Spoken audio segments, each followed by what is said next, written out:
And so, to all the other peoples and governments who are watching today, from the grandest capitals to the small village where my father was born, know that America is a friend of each nation and every man, woman, and child who seeks a future of peace and dignity, and we are ready to lead once more.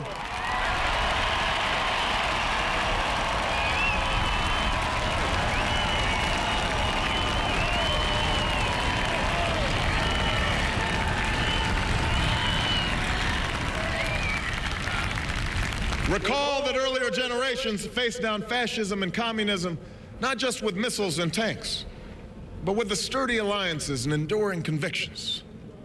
They understood that our power alone cannot protect us, nor does it entitle us to do as we please.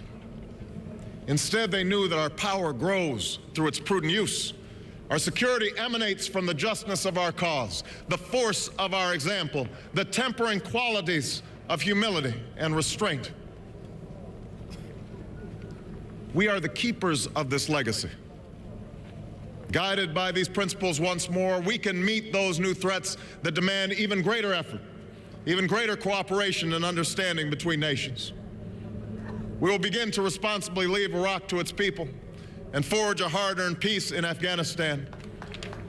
With old friends and former foes, we will work tirelessly to lessen the nuclear threat and roll back the specter of a warming planet.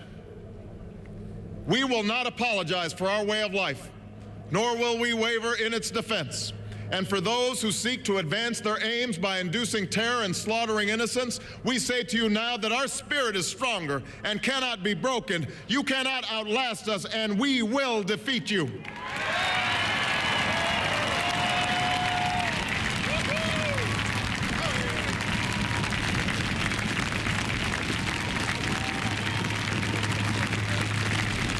For we know that our patchwork heritage is a strength, not a weakness. We are a nation of Christians and Muslims, Jews and Hindus, and non-believers. We are shaped by every language and culture, drawn from every end of this earth. And because we have tasted the bitter swill of civil war and segregation and emerged from that dark chapter stronger and more united, we cannot help but believe that the old hatreds shall someday pass, that the lines of tribes shall soon dissolve, that as the world grows smaller, our common humanity shall reveal itself, and that America must play its role in ushering in a new era of peace. To the Muslim world, we seek a new way forward based on mutual interest and mutual respect. To those leaders around the globe who seek to sow conflict or blame their society's ills on the West, know that your people will judge you on what you can build, not what you destroy. To those who cling to power through corruption and deceit and the silencing of dissent, know that you are on the wrong side of history, but that we will extend a hand if you are willing to unclench your fist. To the people of poor nations, we pledge to work alongside you to make your farms flourish and let clean waters flow, to nourish starved bodies and feed hungry minds. And to those nations like ours that enjoy relative plenty, we say we can no longer afford indifference to the suffering outside our borders, nor can we consume the world's resources without regard to effect. For the world has changed, and we must change with it. As we consider the road that unfolds before us, we will remember with humble gratitude those brave Americans who, at this very hour, patrol far-off deserts and distant mountains. They have something to tell us, just as the fallen heroes who lie in Arlington whisper through the ages. We honor them not only because they are the guardians of our liberty, but because they embody the spirit of service, a willingness to find meaning in something greater than themselves. And yet, at this moment, a moment that will define a generation, it is precisely this spirit that must inhabit us all. For as much as government can do and must do, It is ultimately the faith and determination of the American people upon which this nation relies. It is the kindness to take in a stranger when the levees break, the selflessness of workers who would rather cut their hours than see a friend lose their job, which sees us through our darkest hours.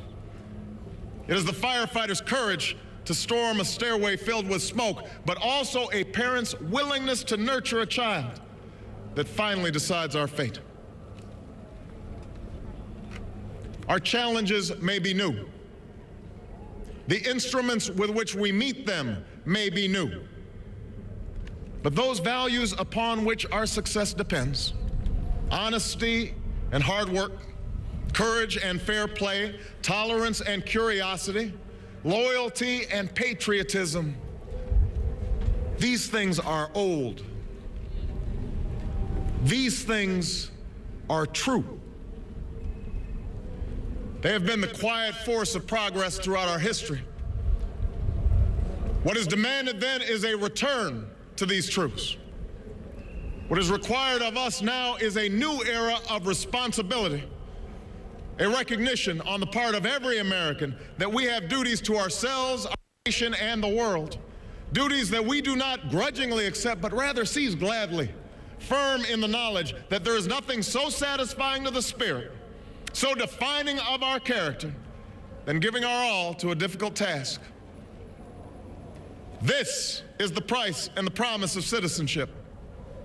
This is the source of our confidence, the knowledge that God calls on us to shape an uncertain destiny. This is the meaning of our liberty and our creed, why men and women and children of every race and every faith can join in celebration across this magnificent mall, and why a man whose father less than 60 years ago might not have been served at a local restaurant can now stand before you to take a most sacred oath.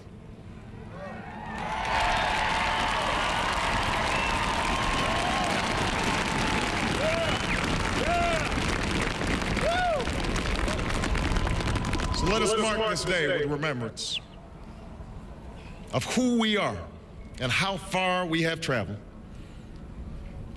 In the year of America's birth, in the coldest of months, a small band of patriots huddled by dying campfires on the shores of an icy river. The capital was abandoned. The enemy was advancing. The snow was stained with blood. At a moment when the outcome of our revolution was most in doubt, the father of our nation ordered these words be read to the people. Let it be told to the future world that in the depth of winter, when nothing but hope and virtue could survive, that the city and the country, alarmed at one common danger, came forth to meet it. America, in the face of our common dangers, in this winter of our hardship, let us remember these timeless words. With hope and virtue, let us brave once more the icy currents and endure what storms may come. Let it be said by our children's children that when we were tested, we refused to let this journey end, that we did not turn back nor did we falter. And with eyes fixed on the horizon and God's grace upon us, we carried forth that great gift of freedom and delivered it safely to future generations. Thank you.